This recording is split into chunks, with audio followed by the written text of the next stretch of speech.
following program contains scenes and language of a frank and explicit nature. Viewer discretion is advised.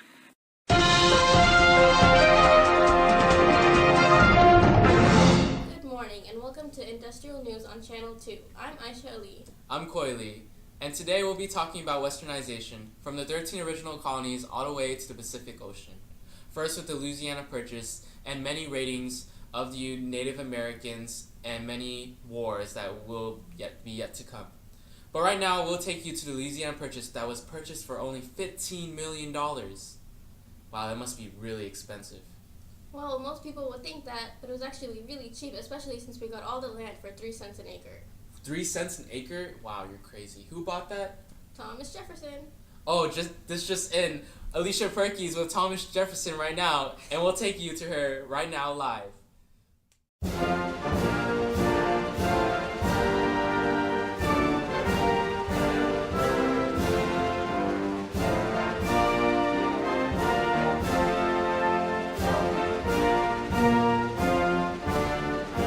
Singer-songwriter Francis Scott Key wrote a song in jail entitled The Star-Spangled Banner. He got his inspiration from watching the British bomb American ships. And sources say that it's supposed to become one of the hottest songs in American history, and people will be singing it for centuries. It's becoming so popular that he's getting record label deals from companies such as Def Jam, Atlantic Records, YMCMB, Maybach Music Group, and even Odd Future. Now to Alicia with the latest on the Louisiana Purchase. I am here with Jefferson today, who claims that he's been doing good, and I have been talking to him about the Louisiana Purchase, whom he purchased for about $15 million. Quite a good deal in my opinion. But there has been talk of it being unconstitutional, and I've been wanting to get his word and opinion on what has been going on. So, with further ado, George Jefferson is going to share with us some news. Hello guys, I am Thomas Jefferson, and I'm going to be talking to you about the Louisiana Purchase, which I purchased for about $15 million. No, wait guys, I am here. I promise I am here. Alright, I'm the more modern Thomas Jefferson, but I have been asked how I feel about it being unconstitutional, and I say, yo, I know it's unconstitutional, but it gets the French off our side, and we need that land. So, unconstitutional, it don't matter. The French are gone, $15 million worth, and I'm good. Anything else you'd like to ask me, Reporter Alicia? Why, no, I don't have anything else to add. I hope you have a good day. I will indeed. Well, guys, that was Thomas Jefferson giving a report on the Louisiana Purchase of 1803. Well, I gotta run.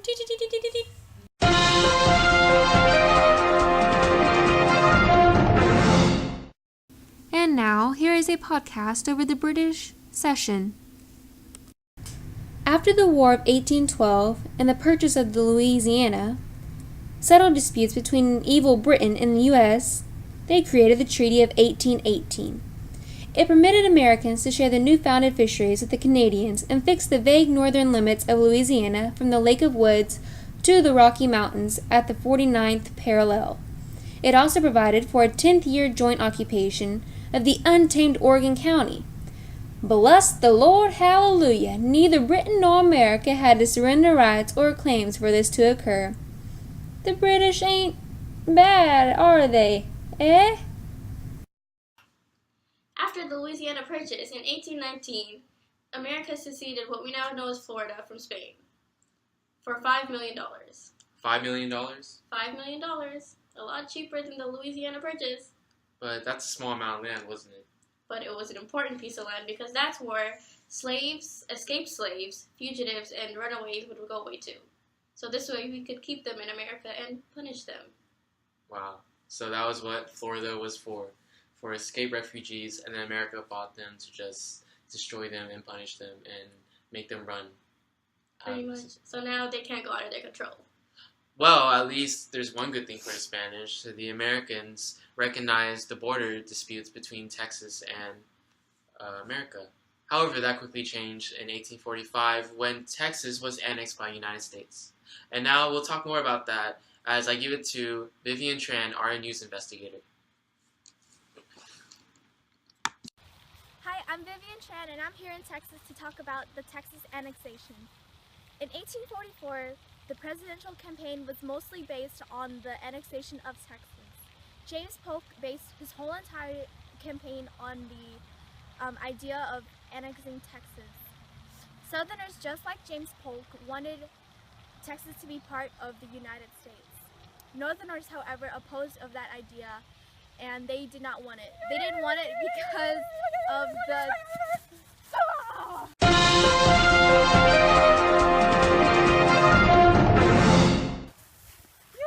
This just in.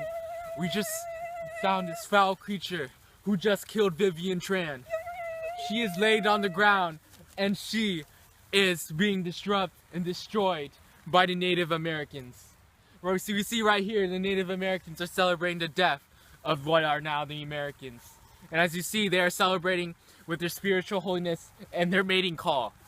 So now we present back to you, Aisha, at the front desk. And I feel sorry for the Native Americans as their land is And we have gotten news that our reporter Vivian Tran was killed by a Native American.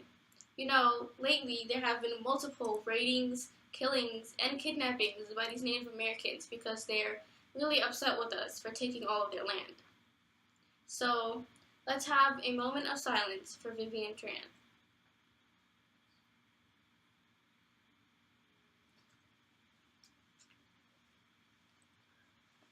Alright, I'm back. What's happening? We were having a moment of silence for Vivian. The one who just died? Yes. Bless her soul. Man, those Native Americans, they're one ruthless, son of a guns. Alright, now, let's get back on news. Now, we are about to talk about the Oregon country, and we're going to hand it over to Jasmine Robson. Thanks, Coy. When you hear the word organ, you may think of a biological organ such as a heart. False. The Anglo-American Convention of 1818 declared that the area between the Rocky Mountains and the Pacific Ocean should function as joint occupation, meaning that settlers from both Britain and North America could settle there. In 1807, the British first entered the area from Upper Canada with the Hudson Bay Company. The British Parliament imposed laws of Upper Canada on the settlers there in the Columbia District, also known as the Oregon Country.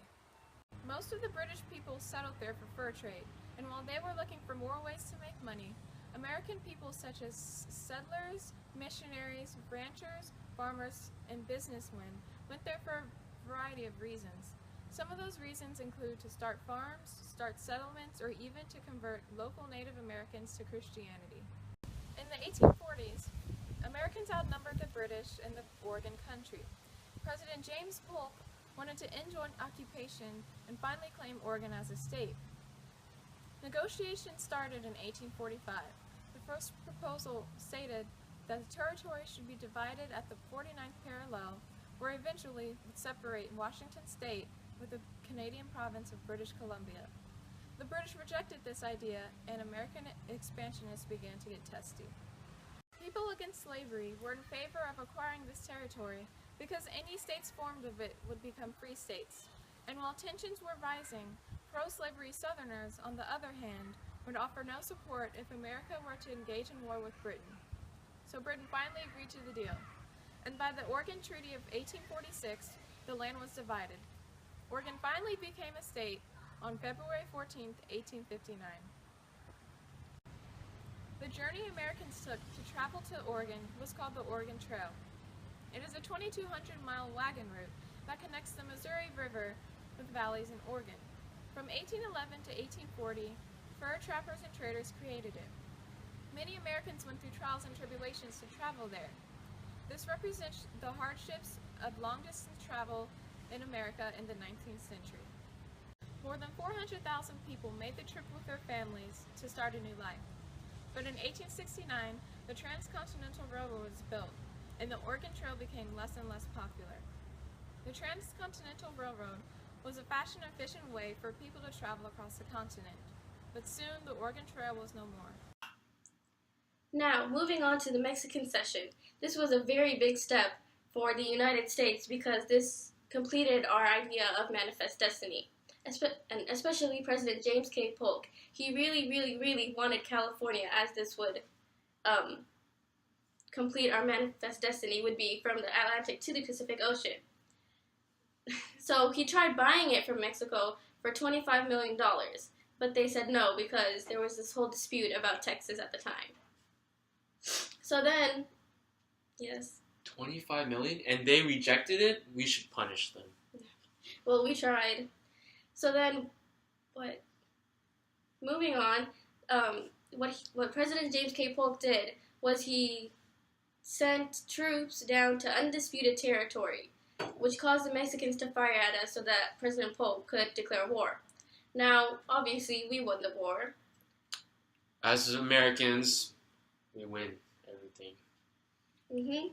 So after that, we created the Treaty of Guadalupe Hidalgo in 1848. Now, in this treaty, Mexico recognized that Texas was a part of us, and that we got all the areas from 7 states for $15 million. $15 million. Suck it, Mexico. And that's it for the Mexican Cession. Now I'll bring you to... Nobody, we're done. Oh wait, it's me. Bring you back here. No. We'll be moving to the Transcontinental Railroad. Before we get to that, here is today's money report.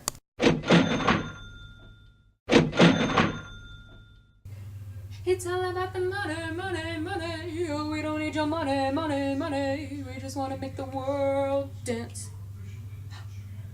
Oh. We're live? Oh, okay. Hello, guys, and I am here in California, specifically Sutter's Mill, and I'm going to be talking to you about the California Gold Rush, which happened right after the Treaty of Guadalupe Hidalgo, which pretty much left California in open hands of the United States. So, the California Gold Rush brought many settlers into that area, and it became so populated that it became the center of economy here in the United States, even though it was all the way close to the Pacific Ocean. That being said, $2 billion worth of gold was found.